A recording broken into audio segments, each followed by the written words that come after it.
ഇതാണ് കേട്ടോ എൻ്റെ കൊച്ചു ഗ്രാമം. കുറ്റിപ്പുറത്തിനടുത്തുള്ള വെള്ളാഞ്ചേരി പറഞ്ഞ ഒരു ഗ്രാമത്തിലാണ് കേട്ടോ എൻ്റെ വീട്. ഇവിടെയാണ് കേട്ടോ ഞാൻ വളർന്നത്. അപ്പോൾ ഇത് ഞങ്ങളുടെ വീടിൻ്റെ തൊട്ടടുത്ത് തന്നെ പാടാണ് കേട്ടോ, പക്കാ പാടം. ഇവിടെയൊക്കെ പണ്ട് വയലുണ്ടായിരുന്നു കേട്ടോ, പാടം. പിന്നെ അതേപോലെ ഭാരതപ്പുഴയോട് ഏകദേശമൊക്കെ ചേർന്ന് കിടക്കുന്ന ഒരു പ്രദേശമാണ് കേട്ടോ എൻ്റെ വീട്. അതെൻ്റെ വീടിൻ്റെ വടക്ക് ഭാഗത്ത്, ഐ മീൻ കിച്ചണിനോട് ചേർന്ന ഭാഗത്തുള്ള ഒരു പറമ്പുകളൊക്കെയാണ് ഇട്ടത്. പക്കാ മാളൂനൊക്കെ ഇവിടെ കാണുമ്പോൾ ഭയങ്കര സന്തോഷം ഉണ്ടാവും. കാരണം ഇവിടെ തിരൂർ ഇതൊന്നും ഇല്ല. അപ്പോൾ ഇവിടെ വരുമ്പോൾ പാടത്തേക്ക് വരണമെന്ന് ഭയങ്കര സ്ട്രിക്റ്റാണ് കേട്ടോ. അപ്പോൾ ഞാൻ എന്നാൽ നീ പഴം കഴിക്കുന്നൊക്കെ പറഞ്ഞിട്ട് പഴമൊക്കെ കയ്യിൽ കൊടുത്തിട്ടുണ്ട് കേട്ടോ. അയാനും മോളും കൂടി ഇപ്പോൾ അവിടെ പിള്ളേരൊക്കെ പാടത്ത് കളിക്കുന്നുണ്ട്.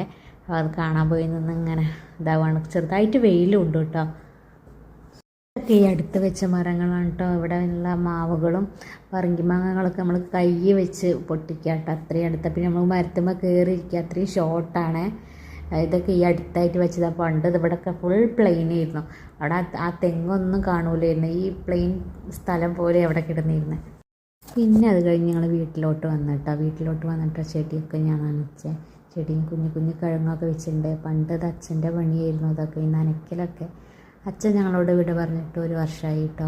കഴിഞ്ഞ 19-നായിരുന്നു അച്ഛൻ ഞങ്ങളെ വിട്ടുപോയത് കേട്ടോ.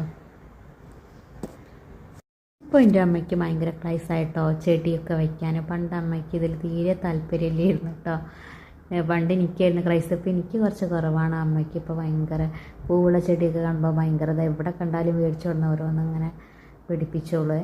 അപ്പുറത്തെ സൈഡൊക്കെ ഉണ്ട് കേട്ടോ ചെടികൾ. കഴിഞ്ഞ് വന്നപ്പോൾ തന്നെ ആ ഒരു 6:15 അപ്പോഴേക്കും അമ്മ വിളക്കൊക്കെ കത്തിച്ച് ഞങ്ങൾ അകത്തോട്ട് കയറിയേ.